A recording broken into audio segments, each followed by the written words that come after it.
Happy Memorial Day, Marlins fans. Welcome to a new edition of Big Fish Small Pod here on the Fish on First podcast channel presented by MPT College Consulting. I'm Ely Sussman. This Monday, just even as a holiday, like any other Monday, going through my Marlins prospect spotlight, picking out a different player from each of the Marlins full season affiliates who is someone that is recently performing in a way that has caught my attention and I think is worthy of your attention if you want to have a really detailed understanding of what's going on throughout the Marlins org. Let's start with AAA Jacksonville, Griffin Conine. Very familiar name should be, as Conine has been in this Marlins organization for almost 4 full years, coming over from the Blue Jays in the Jonathan VR trade back in 2020. Obviously the son of Mr. Marlin, awfully close to becoming a Marlin himself at the major league level. Conine has been a streaky hitter, I would say, throughout his entire Marlins minor league career, and he is in the middle of one of those hot streaks lately. Over the last 3 series, the last 3 weeks with Jacksonville, OPS of 1015, over 1,000 OPS with 10 extra base hits in those 18 games. He's settled in as their everyday right fielder in Jacksonville, occasional DH spots when they want to get somebody else defensive reps, but that is basically his full-time home when he is in the field, and he certainly has the arm strength that you expect from a right fielder. His overall slash line this year, a 237 batting average, 349 on base, 466 slugging. It's almost perfectly aligned with what he's done throughout his minor league career, which it's a very good slash line overall. And what stands out to me overall this year also is how he's performing against lefties as a left-handed hitter. He's someone at times who has really struggled when at a platoon disadvantage. And this year, it's been more competitive. I mean, his batting average is a lot higher against lefties than righties, 275. There's not much over the fence power from that side. All that is coming against righties, but still a slash line that gets him an OPS right around 700 against lefties. So that's promising compared to at the end of last season when he was being platooned pretty heavily in Jacksonville. The reason why he is not a Fish on First top 30 prospect, and he hasn't really been in the spotlight much at all recently, is because his persistent strikeout issues throughout his whole career just leads to a lot of pessimism about what he's going to look like against the highest caliber of pitching if he has enough trouble putting the bat on the ball in the minors. This year, strikeout rate 29.8%. which is actually his lowest since short season ball. It is still bad. It is still significantly worse than league average, but it's a significant improvement compared to 38.5% in his first taste of AAA in 2023. Somebody to keep an eye on moving forward. Even if he's not a high priority guy, he is really building a compelling case to at least get a taste of the big leagues as a second generation Marlin. Moving down to AA Pensacola, Nathan Martorella.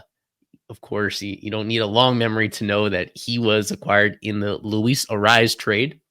By most people's accounting, the third piece in that deal. And that is how we have him ranked on Fish on First. We have him at the number 9 prospect overall in this org after coming over in that deal earlier this month.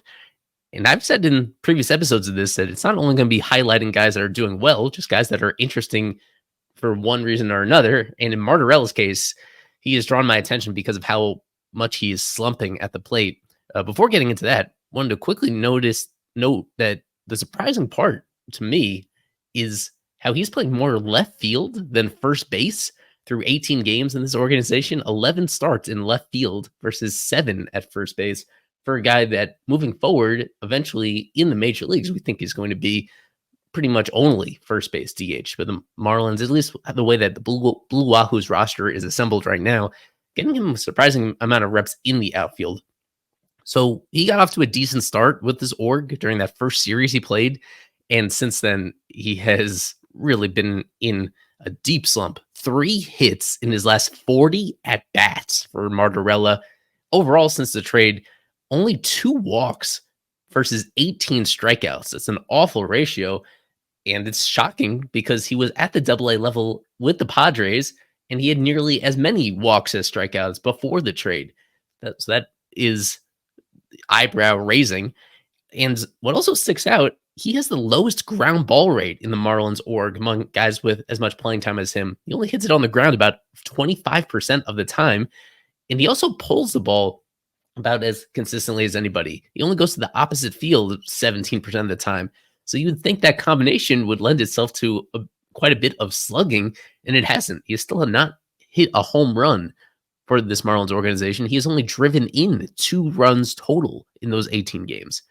Yeah, so really troubling start for Martorella so far, but understandably, he's going to be playing every single day. They're moving forward to shake out of it. I will keep you updated on how he progresses moving forward.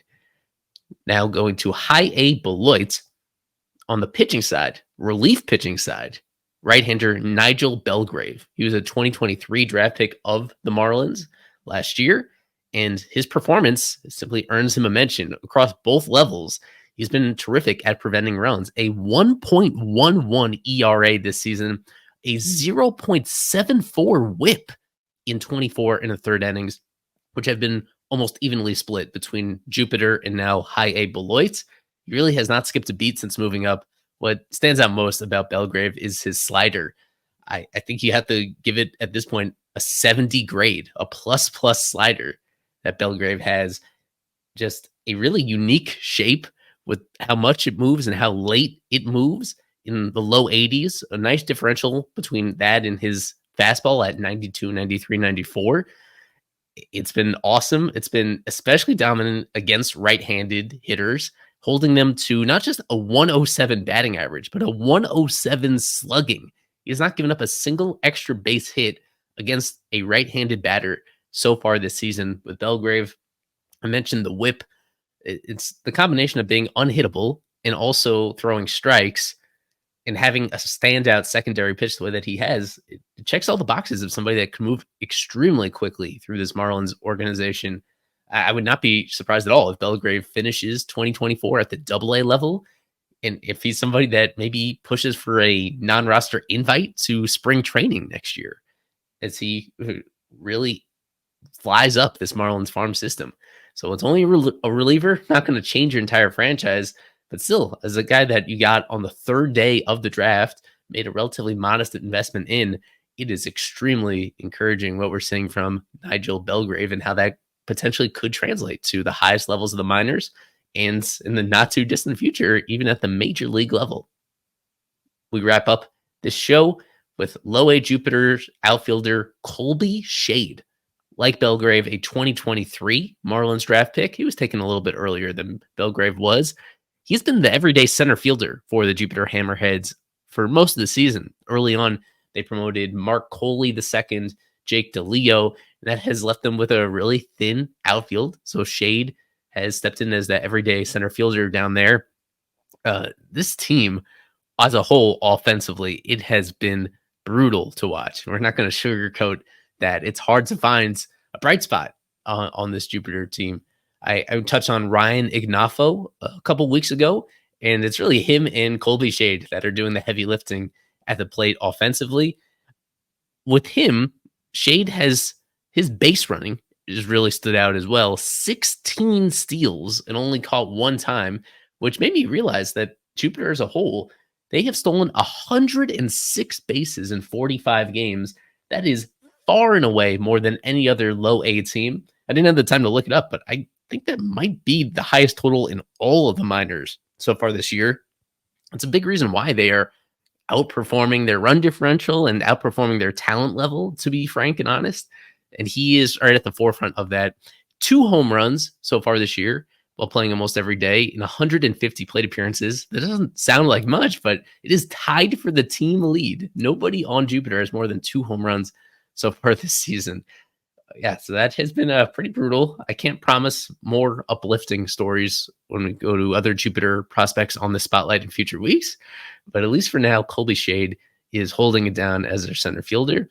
So I expect him to be at that level for most of this year, but potentially by the end, move himself up to Beloit if he keeps performing as this well-rounded player for the Hammerheads.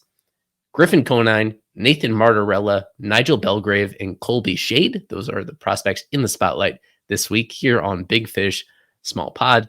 Once again, wishing you guys a happy Memorial Day from the Fish on First podcast channel. We're presented by MPT College Consulting. Check them out, mptcollegeconsulting.com, to learn more about their services and schedule a free consultation.